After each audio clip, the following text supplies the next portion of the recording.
Hello and welcome to Two Words Wolves Pod. I'm Ryan Eichten, and with me as always is Leo Sun. Leo, how you doing? I'm doing great, man. It's almost the holiday season. There's that meme going around. It's time for the let's circle back after the holidays time and work. But I'm excited though. Just personally, I'm going to be going on a trip with my wife. We'll be going on about a week-long trip south of the border. It'll be my first time, and the first thing I thought about when she told me we were going to be going was, are the Mexico City Capitans going to be playing the Iowa Wolves? And unfortunately, they will not be playing them there. So they actually won't even be playing a home game that whole week I'm there. I think they're having their NBA G League's winter showcase going on. So I think they'll all be in Vegas or some type of location there. But I'm excited about it. So I'm going to get out of the country for a little bit. But yeah, I'm excited to be here. How about you, Ryan? How are you doing? Yeah, the Mexico Heat from here in Minneapolis sounds pretty nice. But if you went to a G League game on a trip to Mexico, you'd have to be a real basketball sicko to take time out of your schedule to go to a G League game. Yeah, I just really want to see how Juan Toscano Anderson's really developing down there in his fifth year in the league. So yeah, I would sit on the beach instead, have a cocktail or something. Hey, you know what? We're trying to grow the game, Ryan. We're trying to grow the game. Exactly. Well, we'll just hop right into it. Topic number 1, howl or foul. The Wolves shot 40% from the field in 2 straight games, under that number, really. Howl or foul and the Wolves' offensive issues being about shooting variance more than anything else. Yeah, the 40% has been pretty evident. If you've watched any of these last 2 games, it's been looking a little bit shoddy out there. But I'm going to say foul that I don't think that's more than the shooting variance. Now, obviously, I understand that there's some foundational issues when you're watching Julius Randle just being up against Rui Hachimura or any other mismatch that he gets against the Lakers. It doesn't look great. Think about what's the cap with that offense, but I think it's graded out. I think just where you thought they would be early in the season. I think that yes, they're a little bit lower than expected, but I feel like part of the reason is that not it's just not necessarily the shooting variance, but their 3-point attempts. The volume has dipped considerably. I was digging into some of the numbers. That first 14 games stretch of the Timberwolves season this year, they were 5th in 3-point attempts, and they were 6th in 3-point percentage. At that point, they were good for 8th in offensive rating with a 114.5. So they were top 5 in attempts and top 6 in percentages made. Now, in these most previous 11 games, the next 11 games, they went down to 14th at 3-point attempts. So they dipped 9 spots, and also their 3-point percentage also went down as well, too, by 13 spots. They're down to 19th. So their offensive rating in the last 11 games has fallen all the way down to 27. So I think that's a huge enough gap for me to feel like, okay, the shooting variance, not only the variance, but the volume is a huge deal in it. I mean, even think about this week, I dug into the last 2 games that they had as well, too. NBA.com has some great tracking information where they can tell you some stats on teams and how many shots they took from where and how guarded they were. And on open threes, they got 31 open threes between the Lakers and Spurs games. Out of those 31 open threes, they made them at 38.7%. Respectable. Good for 9th in the league during that time, during that week stretch. Now, that's on open attempts. So that means that there was a defender, closest defender was within about 6 feet. Now, they had 28 wide open attempts. So 28 wide open attempts means that wide open, they're not within 6 feet. So 28 wide open attempts, and they made only 32% of them. So I do think that's a huge enough number to really correlate about why their offensive rating has fell down so low and scored less than, however many points, 40% from the field is because the shooting has gone down. So I do think that that's the main issue there, though I can understand why there could be other issues. Yeah, I agree with you that like the shooting, just the poor shooting is like a big part of it. Like Nas should shoot at a better rate than he has. Dante should shoot at a better rate than he has. Mike is starting to heat up, but he had a slow start to the season. But everyone other than that, I would say, is kind of hovering around where you'd expect them to. Nikhil is probably the one example of someone that's shooting above of what their expectations were. But I'm going to say how on the offensive issues being more than just shooting variance. So I do think it's more than just shooting variance. The ball movement hasn't been there the past couple games. The turnovers have been an issue. And it just kind of a lot of the teams are starting to like pack the paint and do what they did last year where they would just not let Anthony Edwards do anything and just play every single gap for him and bring 2 to the ball at all times, make Ant give it up. And so like that type of stuff is like, it's not just about like missing open shots. They like Ant needs to do better getting off the ball or finding space in the lane when it's there. Other players need to do a better job creating. So I think it's more than just shooting variance, but I do wonder, like you mentioned, the 3-point volume falling down in the past. How much of that is teams taking it away? How much of that is them feeling like they don't want to take shots because they're not going in, or what's really going into that? Like Julius Randle, I think, has not been able to quite find like the kick out passes that he was early in the year, and that's probably due to a bunch of factors, not just on him. But yeah, I do think that like if they do get their shooting numbers up, like they can jump a few spots. They're currently 19th in offense, 2 spots lower than last year.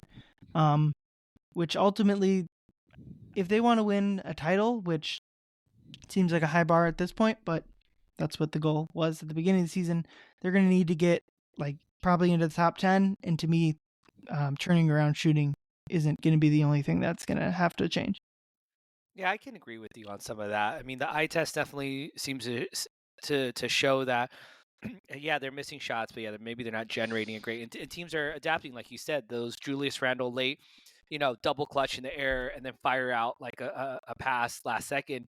He throws like these 100-mile fastballs at his teammates sometimes. That I think teams are really learning. Okay, well, that's what they're going to go to, and they're kind of living and dying with it. And the defense, obviously, we'll get into later, but the defense has been holding them up. But the offense, yeah, I think there's still plenty of meat on the bone, though, that, yes, the shooting increasing will, I think, be the primary reason. But I think that, learning how to maximize, by lengthening the rotation, right? Trying to get Rob in there. I mean, we're seeing some good moments from Rob out there.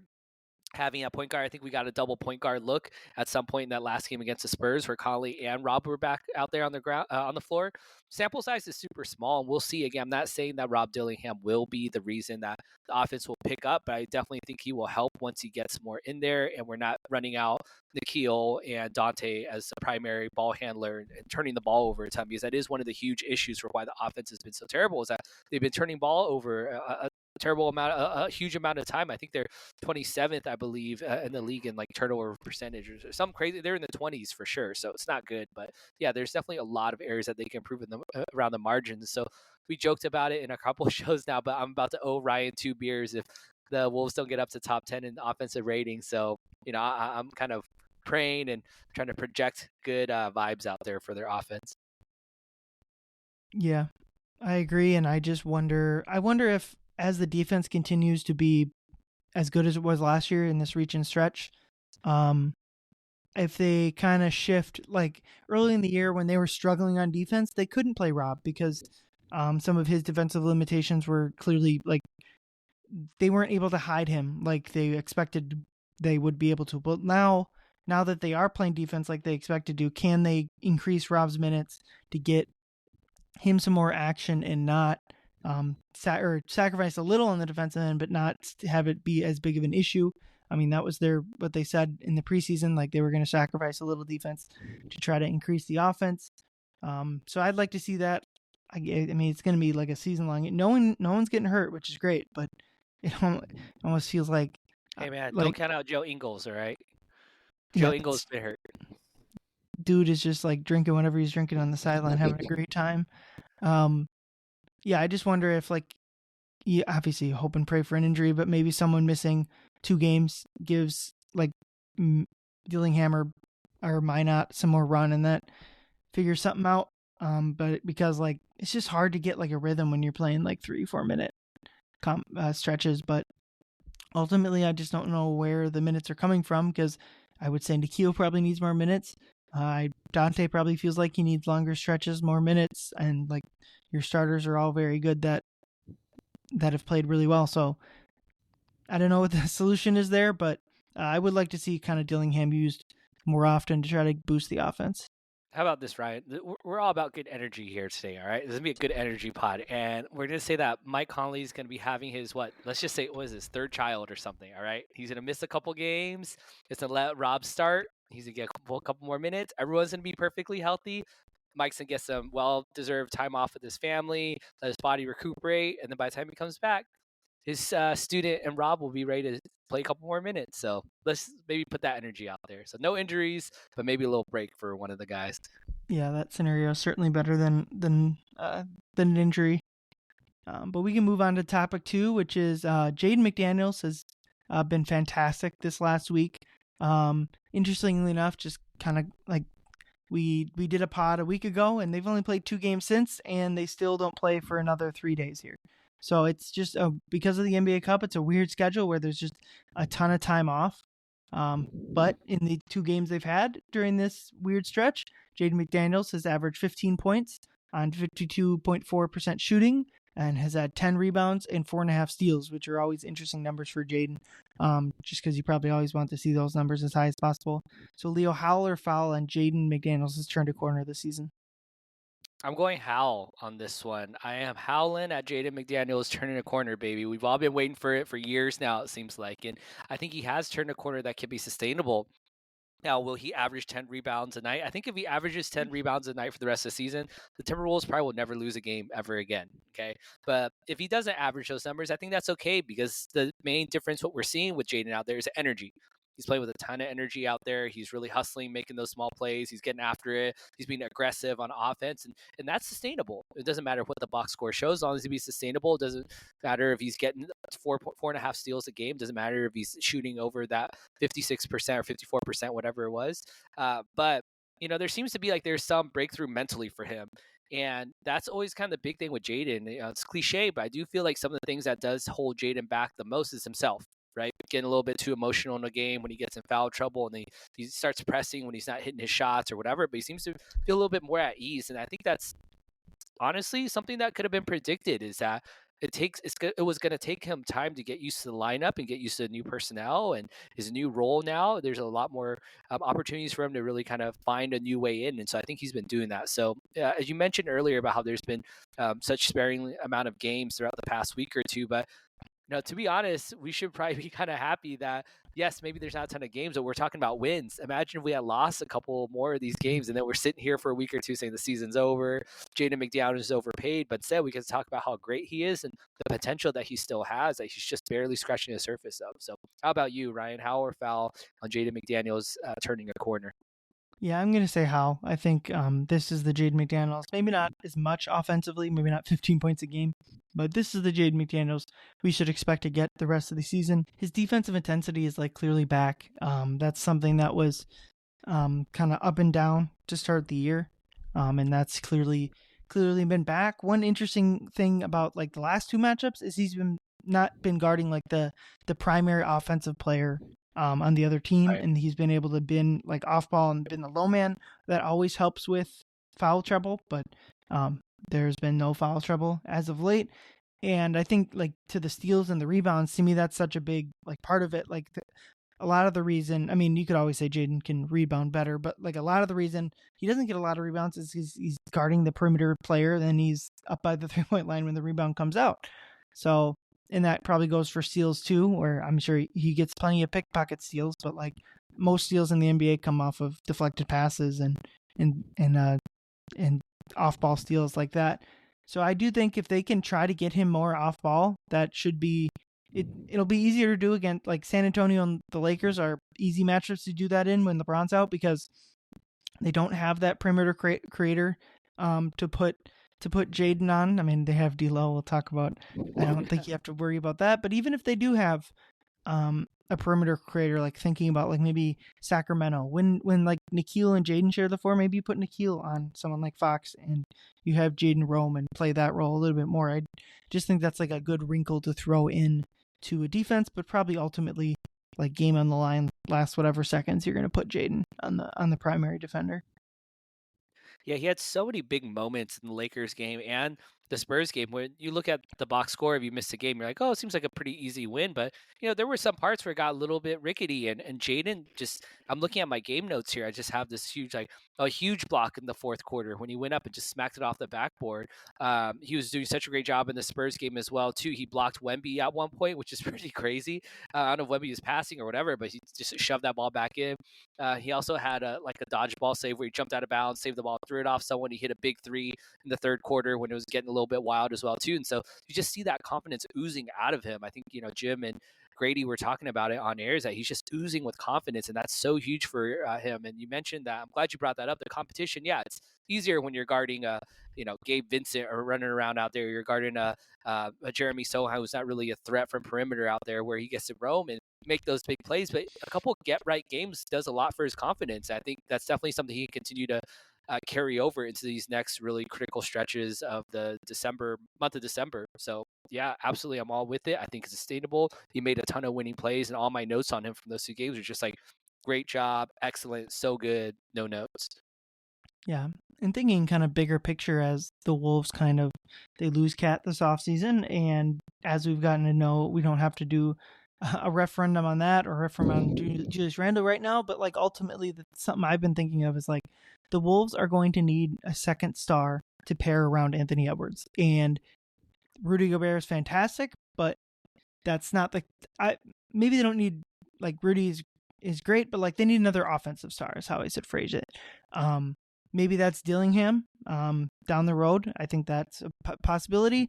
But maybe Jaden, they can kind of build into that as well. I don't know if he has that type of game offensively, or if he's always going to be kind of closer to what he is. But these type of performances the last couple games kind of make you think that that's in there somewhere.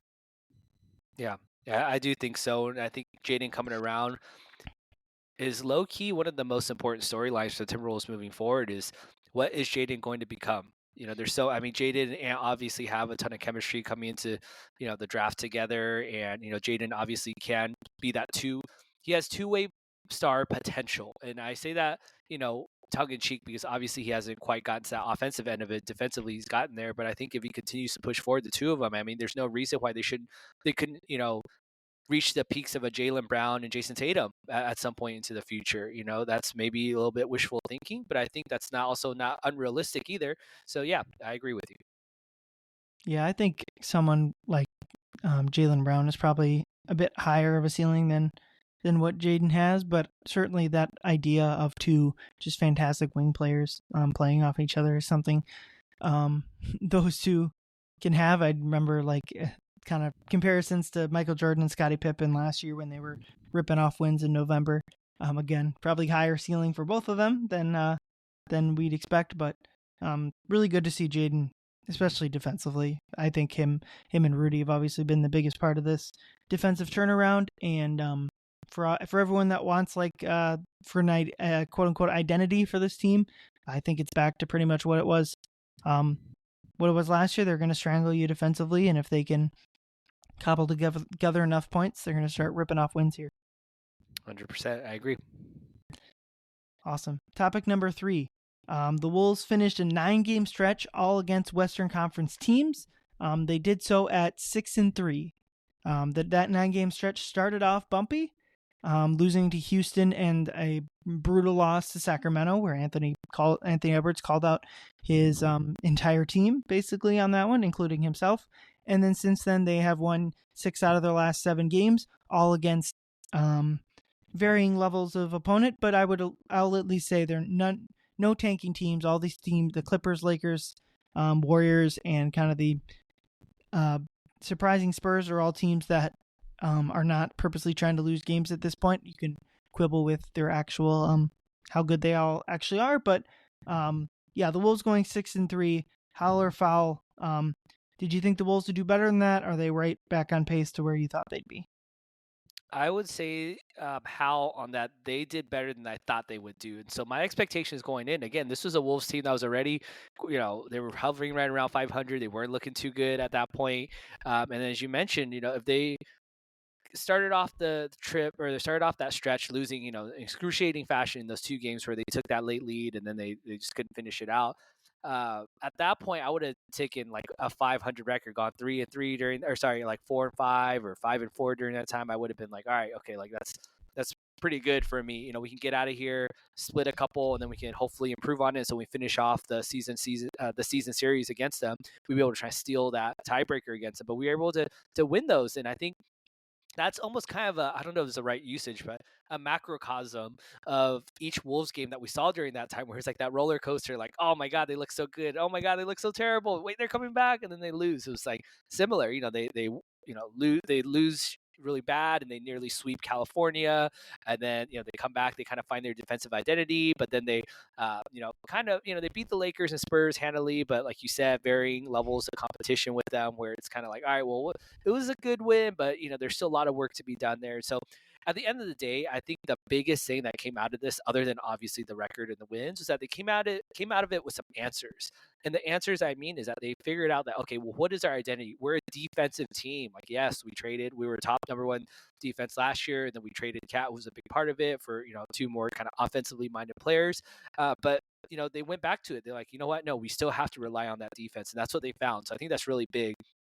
And secondly, is that I think these wins are a lot more important than some of the other ones that we were kind of losing sleep about, like losing to the Raptors or losing to Portland back to back. Like, yes, those should have been wins, but those are not as important as, say, these wins later on, because of how tight it is. I believe there's like 4 or 5 teams that are tied like with us, right? 6 games back of the Thunder right now. And so every single game against teams around us in the standings is going to mean so much more than any of those, because when it comes down to the tiebreakers, we need those. And so, yes, a split with the Warriors, not ideal, but it's also not the worst case scenario. And being able to get up on the Lakers and, even helping, pad that lead against the Kings. I think we're still up 2-1 against them. So I think that's super, super important.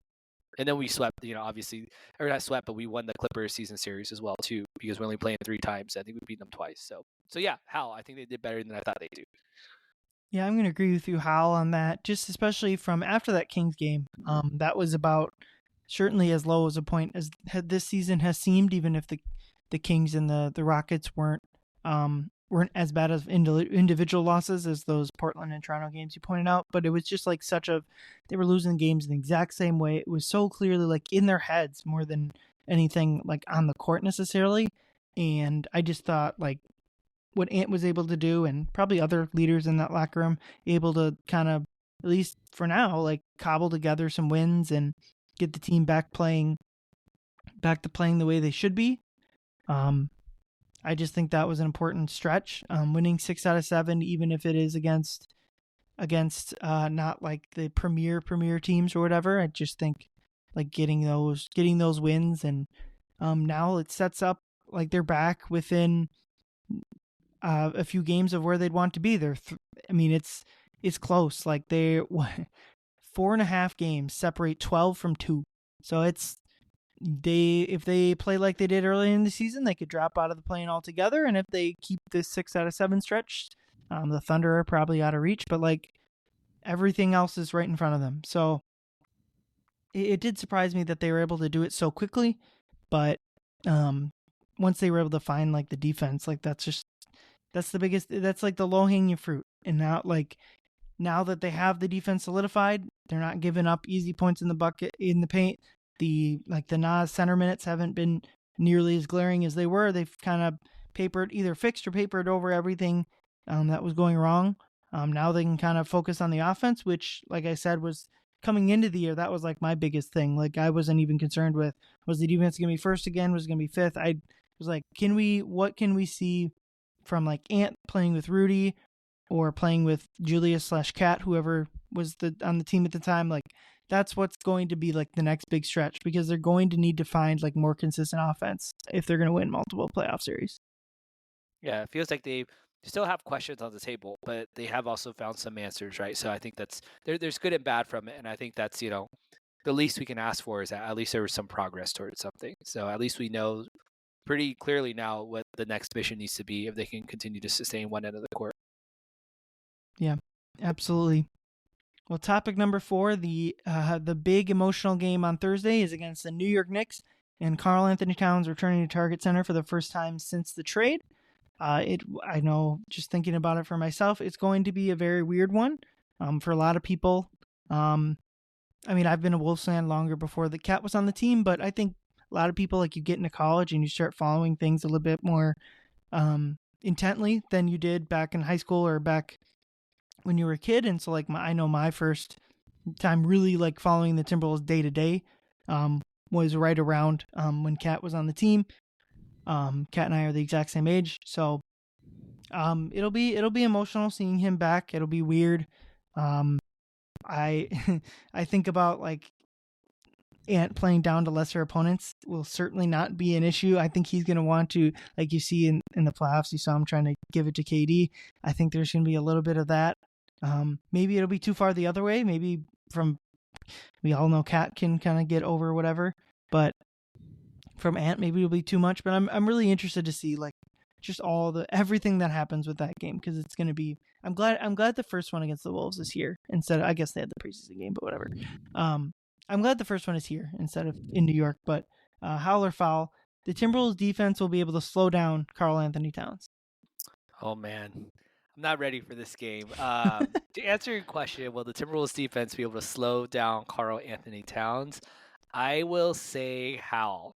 I'll say how because, Ant versus Cat, I mean, that's going to feed talking heads and their families for generations. I mean, you have the media darling in Anthony Edwards that everything he does, he seems like he can do no wrong. He's in all these commercials and all that for good reason. Now, meanwhile, you have Cat on the other side, which has been on the wrong end of the spectrum for a long time in the media's eyes, and also just social media, whatever the case is, and not for good reason. But that's just a fact, is that that's the way he was talked about. And I think that even now with Cat in New York and the success they're having, I remember I saw an article maybe a month ago by The Ringer, or maybe weeks ago on The Ringer, about why Cat is like holding the Knicks back because of his defense, or something like that, something crazy. So they're already railing on him over there. But as everyone, most of y'all know, Cat is my guy. But I fear that the media will tear him apart if he doesn't contribute to like a big win. And Cat's a guy that's very aware of these things, and so I think there will be quite a bit of stray voltage, if I had to say so myself, at that game where he's going to be trying to do too much. We know Cat trying to do too much is not necessarily a recipe for a good outcome there. So I do think Cat may implode a little bit, and Ant's going to love it. If you remember Ant in the Olympics when he was playing against Rudy Gobert in the gold medal game, I mean, he was going at him. I mean, Ant didn't play a huge amount of minutes, but neither did Rudy, but it was enough time for Ant to hit a step back three, I think, on Rudy and talk a lot of trash to him. And so, yeah, I'm expecting to see something like that. I mean, those two are brothers, though, so I don't see it getting wild. But I don't think that the Wolves defense can stop the rest of the team, but I think Cat will kind of stop himself as well too, and that's part of it. If anything, I'm a little bit interested to see if y'all remember the preseason game. Dante DiVincenzo was chirping at the Knicks sidelines with Coach Tibbs, and also with Jalen Brunson's dad, Rick Brunson, as well too, a former Timberwolves assistant coach as well too. So I'm curious about that. That might get a little testy. I could see maybe a hard foul by Josh Hart on Dante, or the other way around, and kind of see what happens there. And then Cat kind of runs in trying to be like the guy, and then Aunt Rudy are kind of like, oh, come on, man, relax, like Cat, whatever. So I'm so interested to see what happens that game. But some may say that Leo Sun's leaving the country so he doesn't have to watch that game and get that emotional roller coaster. But I think overall, how I think that Cat will be able to get slowed down, whether it's a Wolves defense or by himself.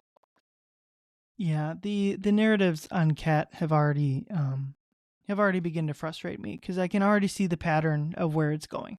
Is that people that hadn't watched his game for years on the Wolves are now starting to watch a game and realize he's a very good player, especially on offense. Like, probably one of the best offensive players in the entire league, especially when he's playing center, because there's just so many teams just have no one to guard him. Traditional centers are too slow, and if you guard him with someone smaller and don't double, they're too small. And I already see, and he's played fantastic. I'm probably willing to say the best stretch of his career. I don't think that's, but also, I don't think what he's doing in New York is all that. Is that like it's not a next level above what he was doing for many years on the Wolves.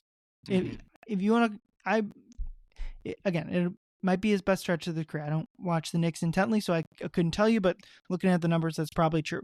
But I just think people, like, he had a quote where, like, this frustrated me, where he said something like, I was a kid then, now I'm a man. And people shared it, and ESPN sent out a graphic with an image of Cat from last year, making it seem like that transition happened like because of the trade. No, that transition happened on the Wolves years ago. The Cat basically pre-pandemic was like, if you want to go back to like the Jimmy stuff, sure, that's like the boy Cat. And the man Cat was post-pandemic, and really probably even like post-Rudy trade, like the last couple of seasons with the Wolves. Like, that's what he's talking about there. And so, like, it's just a classic, like, they made it about the trade. It's not. That's not what he's referring to. And so I can already see, if the Knicks don't have the playoff run they probably think they're entitled to, or if Cat doesn't do this or that, and I'll certainly point to, I know you mentioned like Cat's, but like Cat at center is not to me a real like a finals contending team defensively. They to me it's like the classic conundrum of Cat is if you're playing him at power forward, the offense with a non-shooting center. Oh, just kind of thought if the Celtics had Cat with like Kristaps, oh my god, that'd be just the greatest team ever. But like playing Cat at forward with like a non-shooting center, the spacing is tough for him. And when you play him at center, he's just not like a drop back roll big. And so he's certainly gotten much better at that. But like from like a true like Final Four playoff contender team, it's tough. So like all that to say, like I'm already tired of like the Cat narratives, and to put a bow on it, especially locally, where so many people always pointed to Cat for the reason why the Wolves didn't win when he was here. There's so many people like just like basically more or less casual Wolves fans where it was always Cat's fault. It was always that. And now all I hear is that the reason why they're not as good this year is because Cat's gone. It's like, well, where was this when the man was here? Because I would almost argue still now, but like certainly a year or two ago, Cat was like the second greatest player in the history of this franchise. And you shat on him every single chance he got. So all of that to say, and is that's like the baggage I come into this Knicks game with, where like you, Cat's probably my favorite Timberwolves player ever.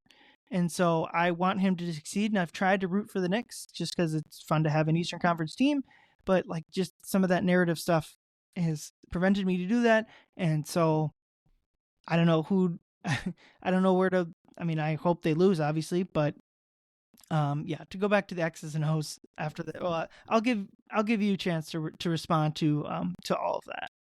Yeah, I mean, I've written articles about Cat getting an unfair shake, and how people who really have seen him behind the scenes have gotten to meet him, have seen what he does, both on and off the court, see that like he is just a great person. He's a great basketball player, and he deserves so much more. And so, yeah, part of me, I agree with you. Is I would love to see him like score 82 points and beat the Timberwolves. Okay, like yes, I know we'll never be able to hear the end of it, but that would do so much for him. I think not that I think he wants to stick it to Minnesota because he's just a great guy. Where it's like he still loves Minnesota. I'm like confident that he will forever have a home here. That he'll still be able to come. He'll still be coming back. And so I don't think it's in his DNA to do that. Oh, revenge narrative, like whatever. Now he may want to prove it to the talking heads, but not necessarily to like in your face Minnesota. I guarantee you, if the Knicks win a championship, he'll be the very first one to as cringe as the kids might say it is, but he can say this is for everyone Minnesota, right? Like just like Kevin Garnett, like he will kind of follow that footstep. So yeah, I do root for him individually. I'm not rooting for the Knicks for a number of reasons, but yeah, I think it's quite interesting. I will be interested to see like what the media will say. I know that I will for sure cry like a baby when I see his video highlight, his little montage that they're gonna put together for him. That I'm gonna be in Mexico, dabbing my tears up, watching the game from my phone. But yeah, it's gonna be interesting, emotional, and you'll be there on hand, right? You'll be attending that game, or at least as a fan. Yep, going as a fan, taking the wife. She's a big cat person too, so yeah, we're looking forward to it. Leo, are you a big Star Wars guy, or at least seen the original movies? I've seen enough of it.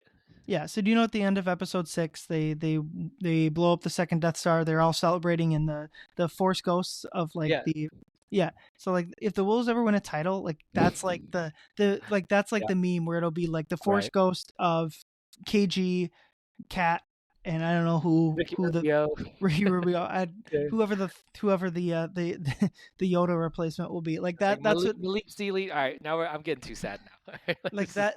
That's what I imagine. Like that'll be the. I'll put it together. Even I'm not good at Photoshop or video editing, but I'll even if it's just a crude like Photoshop of a colored face over a blue ghost, but whatever.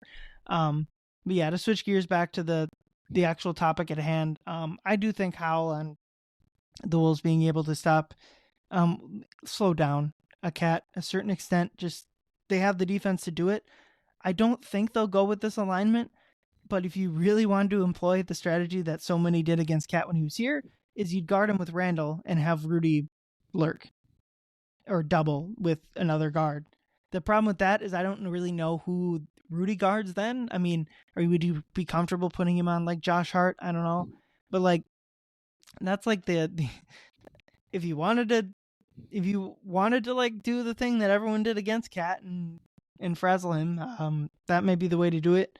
But the Knicks do have a lot of good players around Cat, so maybe they have a better alignment to have him just make an easy pass out to some open people. But even if it's Gobert guarding him, I like thinking about the ways Cat would hurt Gobert in the past. It would just be like chucking threes, which that'll probably happen again. And then I think Rudy is quick enough to like keep up with like the blow-bys that Cat likes to do. But him and Brunson, Cat and Brunson have been like the best pick and roll pairing in the league. So that might be the like that'll be where it'll be interesting to watch. If it's like Cat 1-on-1, I think the Wolves will do really well. But if Brunson and Cat are running pick and rolls and Cat is popping out and Rudy's scrambling, I think that'll be like where they attack the Wolves. Yeah, I hope Nickeil Alexander-Walker and Jaden McDaniels watch some of that NBA Cup semifinals Dyson Daniel tape on how they slowed Jalen Brunson down because, they really did a great job on him. But I will say this, Ryan. I mean, I do agree with the concept of putting Julius Randle like a heavy, lower to the ground kind of defender on Cat. But I mean, just picture the narrative that we're to paint here. One of the best offensive players who, has ever played in a Timberwolves uniform is playing against one-on-one against a Julius Randle player who is much maligned for his lack of defense. And so in theory, in a vacuum, I'm a little bit scared of that. I feel like Cat's either going to score 80 points or he's going to foul out in 2 minutes and there's no in between. But yeah, it's going to be interesting in a lot of angles, not just from storyline, but yeah, the X's and O's I think will be really, really interesting because I think both teams lean really heavy on their top, 6, 7, or our case 8 players, and so there's gonna be a lot of heavy. Yeah, exactly. So I think they'll. This may be an interesting little rivalry to going forward, but obviously, hopefully, we meet them in the NBA Finals, right? Yeah, exactly. I mean, I get your point with Randall, but like that's what Utah did. Utah guarded him with like Bojan. Like that's not necessarily like a better. I don't. Maybe it's a better like alignment for the non-Rudy minutes, like when they have Nas and they can they'd probably still stick with Nas out there because Nas is quick, but like have Nas and Rudy or Nas and Julius double or that'll be the alignment there. Ryan, how many minutes do you think will go by of game action until we see social media going wild about the whistle that Cat's getting versus what he didn't get with us? I do it 10 games ago. Like yeah, I know, right? Jesus, okay. Yeah, I mean, again, I don't watch all the Knicks games, so it's impossible to. I think like stuff like that, like I will go to my grave saying Cat got just a terrible whistle. I think Jaden gets a similar whistle, not necessarily on shooting fouls, but like some of those touch fouls. Jaden gets a lot of that, and I know like Nuggets fans feel like Jokic gets hacked, and I'm not sure they're wrong. Like so, but like to judge officiating based on like basically only watching the Knicks in the last few minutes of close games, like. Probably not fair, but I agree with you that just seeing his free throw number spike is a little annoying, especially it's triggering. You get the Twitter highlights of him drawing a blocking foul that's like that was a charge when he was here. I don't know about that. I know. Anyways, yeah, we can move on to Apex Alpha. My Apex Alpha candidate is Rudy Gobert.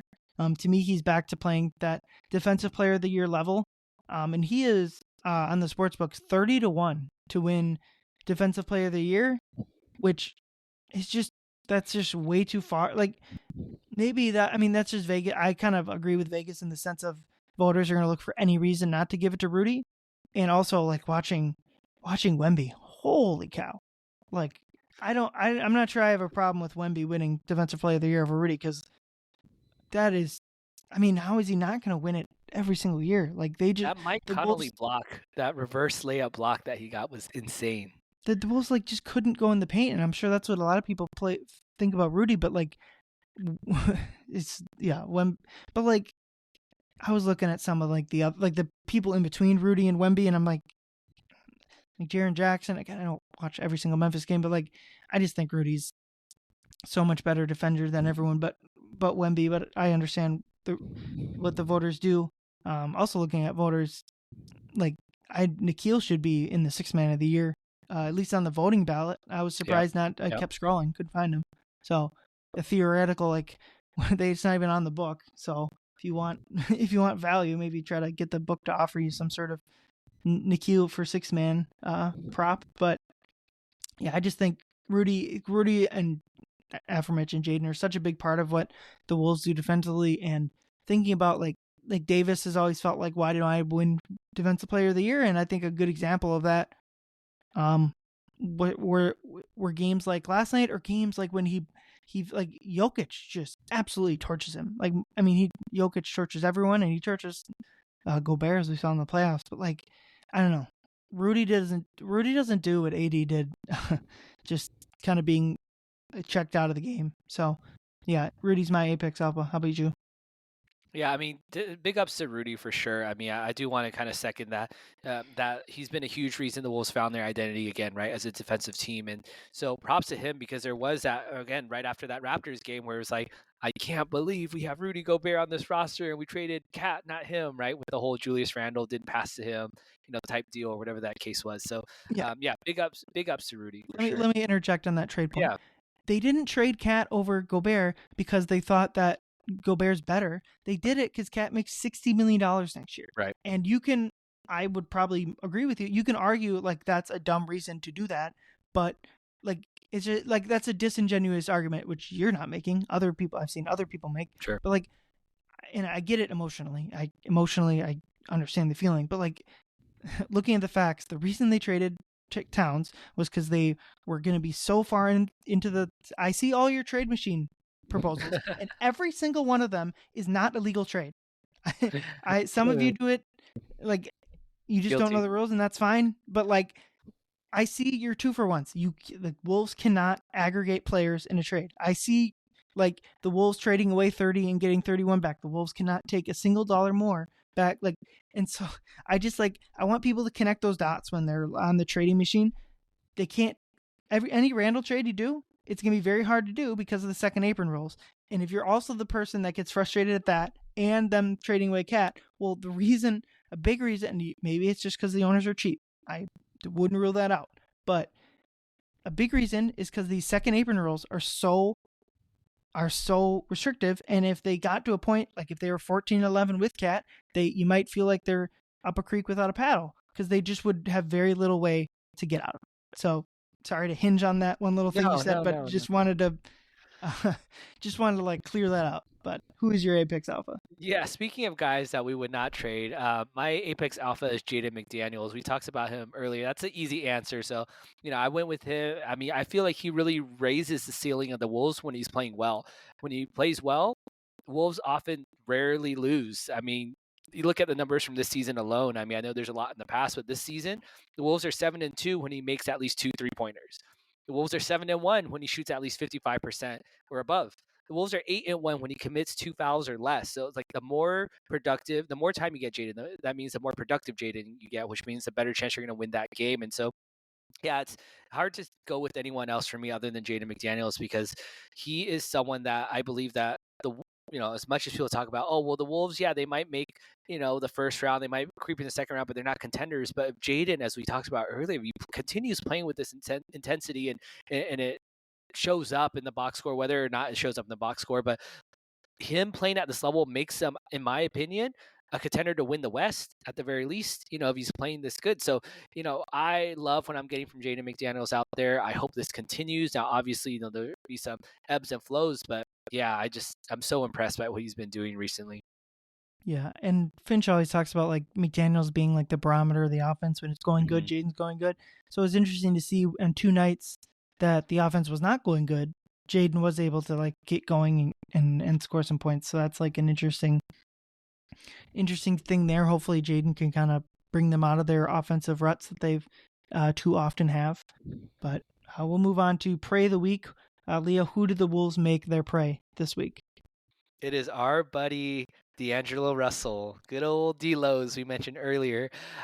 He had a decent game when he played the Wolves 2 games ago, so not this last week, but the week before, when they started on that little West Coast trip. And I think he had like 20 points, almost double-double. But this game, not quite. Came off the bench, and you thought, well, D'Lo might be due for a big game. LeBron's out. Yeah, they're going to bring him off the bench, but he's probably going to play a lot of minutes. Well, he picked up like 3 fouls in the first couple minutes that he was in there in the first half. And excuse me, he got benched. And when he was 0 for 6 later on, late in the game. I think when he came back in the third quarter, he missed a three, but then he drilled a three, and they hit a layup. And we're like, uh-oh, is this a D'Lo explosion we're about to get that we've seen for a couple of years here in at Target Center? But when the game was really hanging in the balance of the Lakers making that last push in the fourth quarter, he went 0 for 6. And a number of those were wide open looks as well too. And so, as much as we like to pile on him and that infamous quote that he had when he got traded to the Lakers, where he said, "Honestly, I felt like I was held back when talking about Minnesota." But the fact of the matter is that he doesn't play a winning style of basketball, and I think Lakers fans know this. We know this.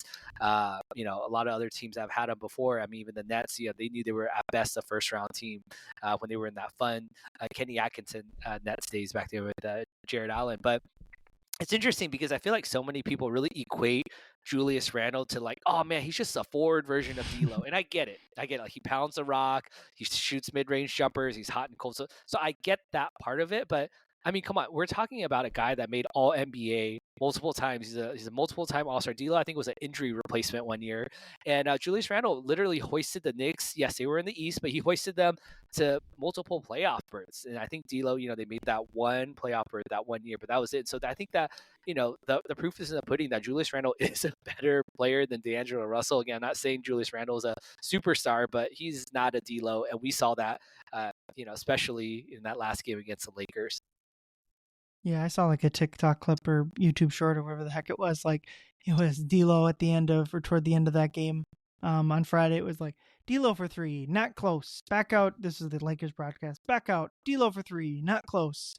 And it just kind of seems like, I mean, they went to the Western Conference Finals that year. The Lakers traded for them, so I mean, good for them. I do wonder, like, just kind of talking with one of the guys that covers the Lakers, like the sliding doors of what if they had just traded for Mike instead of for D'Lo. I don't remember who they sent out in that trade, but they certainly could have taken back Mike if they wanted him to. I just wonder if maybe it probably doesn't matter. The Nuggets were probably way better than they were, and Mike wasn't gonna raise their ceiling from where they're at now. So maybe it doesn't matter. That obviously the main sliding doors with the Lakers the past couple of years is the Westbrook trade. But yeah, D'Lo I think has worn out his welcome. I'm not sure.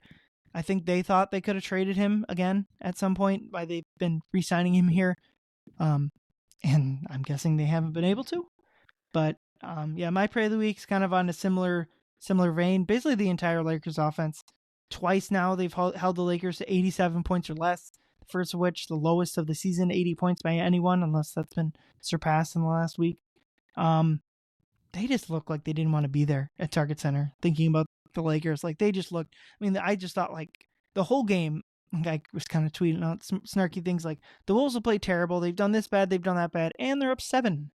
Like it was just like no matter how poorly the Wolves played, the Lakers were just giving the ball right back. And like before the game, I sat in on JJ Redick's presser, and I don't know if he's just like always like this or if he doesn't like the specific media members that were there, but like he was just like not in a good mood.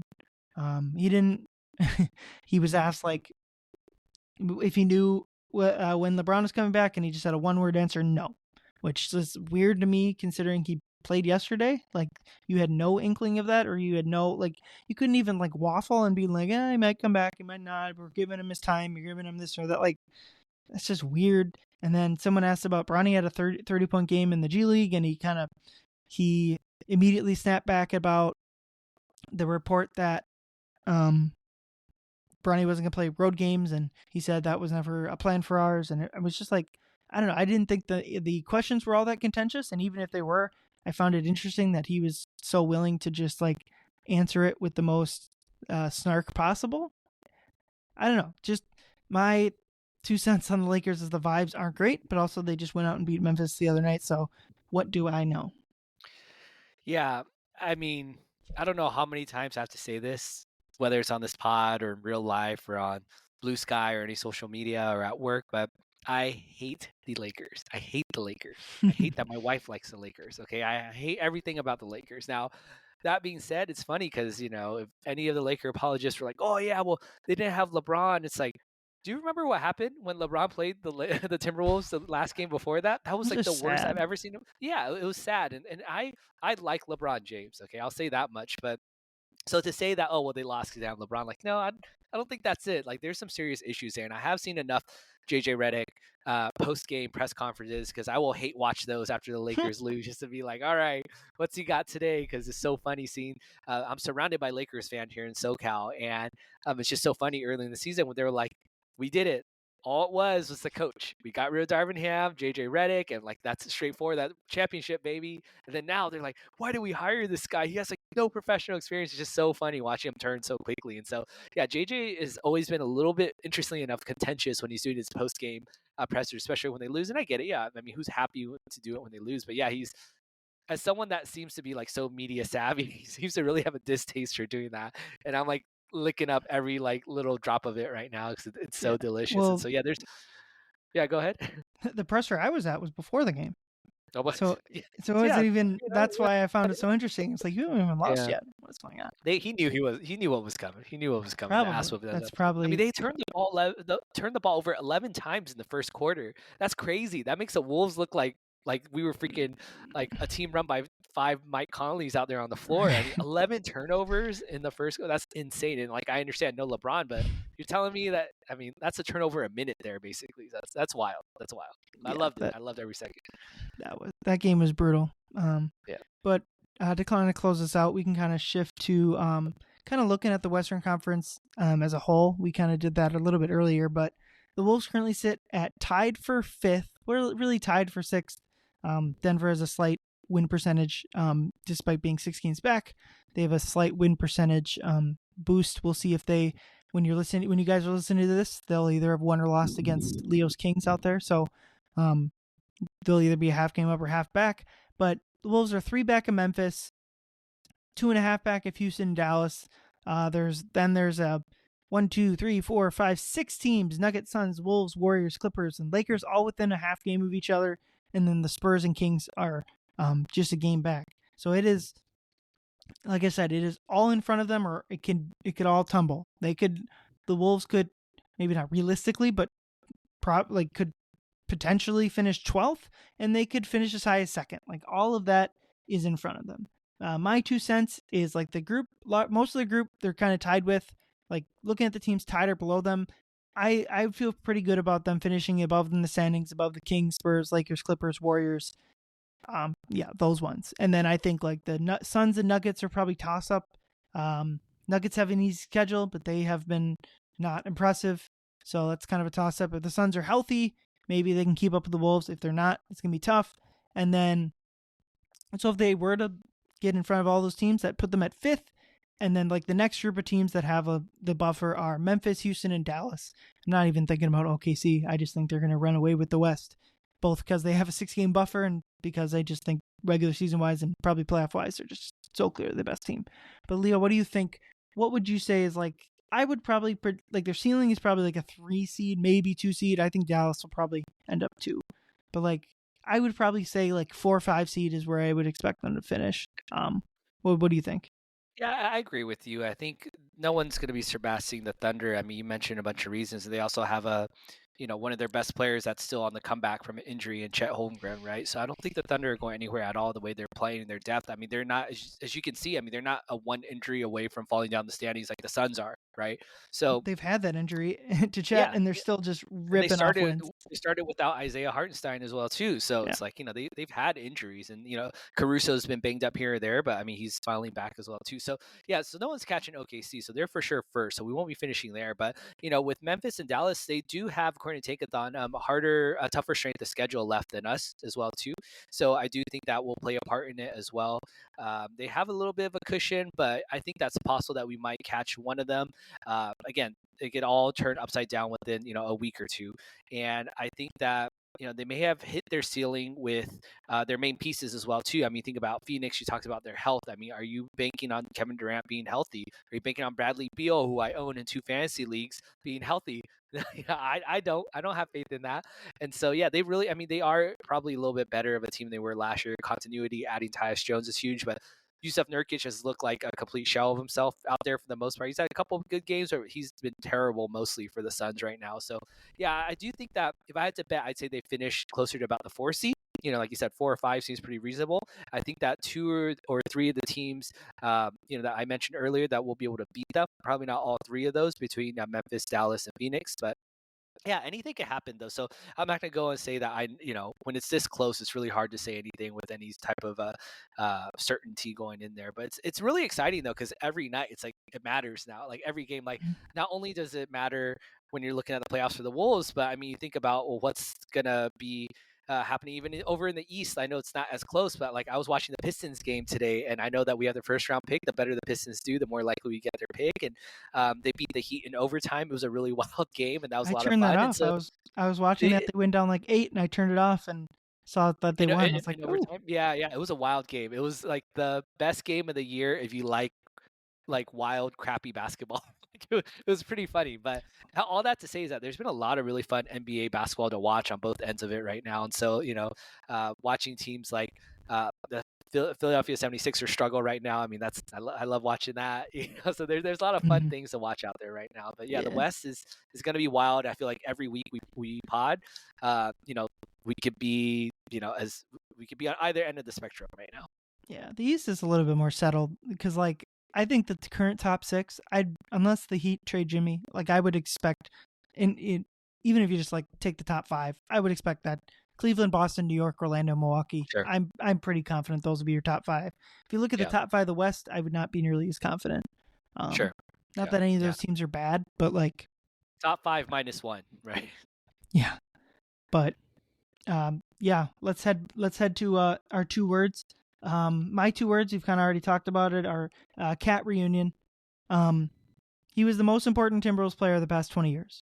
And for now, that's still true. Anthony Edwards will surpass him in that soon enough.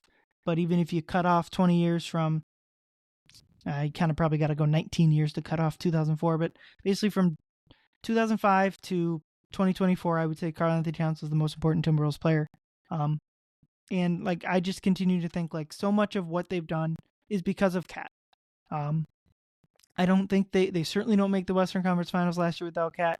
And even if you like take Cat off, like quote unquote take Cat off of this roster, and you lose, like you just don't have Julius and Randall, and you replace them with whatever money they would have spent. Like I just don't think they're not nearly as good of a team. So much of what like they built was because Cat never requested a trade when he had plenty of reason to do so. Every reason. Through the Gerson era, through the Ryan Saunders hiring and firing, like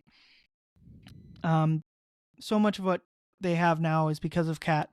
I shudder to think where they would have been if they had to have traded Cat like pre-pandemic or like the year or two after the Jimmy stuff. I just think they would have languished, like they would have gone right back into hiding, and like from the post KG years. So from that sense, I'm excited to see Cat play basketball again. I'm hoping for like Cat has a 25-point night, solid, not great, but just fine, and the Wolves win. Like that's what we're hoping for. We don't need a Cat 40 burger. We don't need a Cat 9-pointer or whatever. Yeah, I'd like to see a Cat 100 points and Timberwolves 101 points. Anthony Edwards hits it. Rudy Gobert hits a game-winning 3. That's what I'd like to see right there. Now, yeah, I think a Cat reunion that's nice, and I really hope, and I'm pretty confident that the Wolves fans in attendance will give him the standing round of applause that he deserves, and that gives him a warm welcome. I mean, he's been nothing but, as we mentioned earlier, just super representative of Minnesota. Always talked up Minnesota. Always tried to recruit guys to Minnesota, whether they were good or not. Shout out D'Lo. Right, shout out D'Lo. But yeah, I mean, I do agree. I mean, he was probably the most important player, and this time he really carried that torch. And someone had to carry it. It could have been, Trevion Graham carrying that torch throughout the years. It could have been Jarrett Culver carrying that torch and trying to hold out hope for that. It could have been Wiggins, right? Yeah, and instead, it was Cat, and he was productive while he was here, and maybe didn't come with all the wins that he deserved to, but he also deserved a lot better teams when he was here as well too. So yeah, that's a great one. I like that, Ryan. My 2 words are lunch pail. the schedule does not get much easier. We talked much about how important that 9-game stretch against Western Conference competitors was, but they're going to have 8 games in a row coming up where all teams are 500 or better right now. Their only quote unquote maybe easy game would be the Hawks, who are much improved and they're playing really hard right now. Jalen Johnson is playing really great. Trey's kind of found his a second win in his career in Atlanta over there. So the Wolves have been bringing the lunch pails, especially with their defense. They've hunkered down.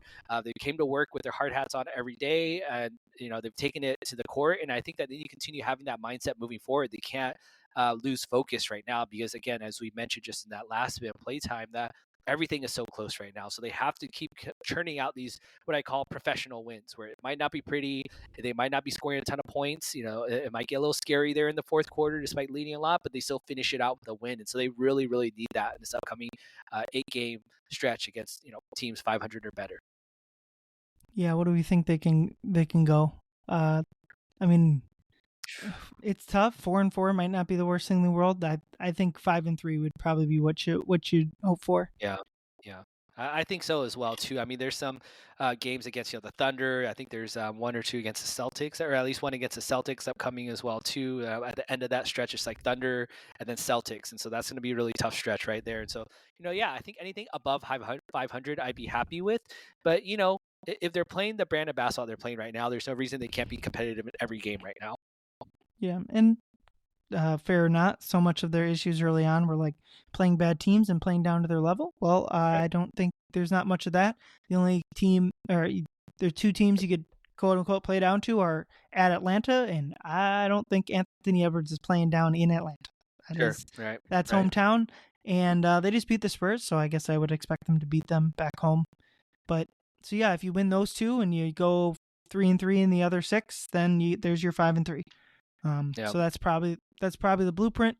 Then you kind of get more in January and February with the schedule. It's not going to lighten up. We're not in the East. We're not going to find like this easy pocket of schedule, but at the very least, this recent everyone's healthy. They've had plenty of time off, and now through the end of the year, they got a game every other day, and I think that's the rhythm players generally like. Right. Yeah, so it'll be an interesting stretch here, I think, as we close out, head into 2025, and I'm really excited because, again, every game is meaningful right now. There's no like, that one's just kind of a throwaway game, and so it's also important, obviously, I think, for us as fans too, to, not lose our heads over, hey, they get crushed by the Knicks by 30 points, like, oh my gosh, it's over, or they lose a close game to the Dennis Schroeder Golden State Warriors and be like, oh man, like, we're never going to be able to get over the hump. It's like, there's a lot of games, and that's the beauty of the NBA. And I think, gone are going to be these long breaks that we've had recently where they're going to have 4 days off in between. So they'll really be, put to the test, and, we'll see what they're made of. Exactly. Well, next pod we'll do will be Friday, either come out Friday night or Saturday morning. Me and Travis Singleton, the sneaker reporter, will cover everything that happens in that reunion with Kat. And then next week we'll schedule with Christmas is kind of up in the air, but try to get out at least one pod for you guys, kind of breaking down maybe that Dallas Christmas game. Wolves haven't played on Christmas in a while, but they play in Dallas. So that'll be fun. Leo, you got anything else? No. Let's just go out there, enjoy some Wolves basketball, enjoy time with your family, enjoy the holidays, everyone. Yeah, I will be out for the next week. I'll be back 2 weeks from now, hopefully in one piece and with a new Juan Toscano Anderson jersey to boot. But yeah, looking forward to it. Awesome. Well, thanks for listening, everyone. Have a good night. Get home, drive safe.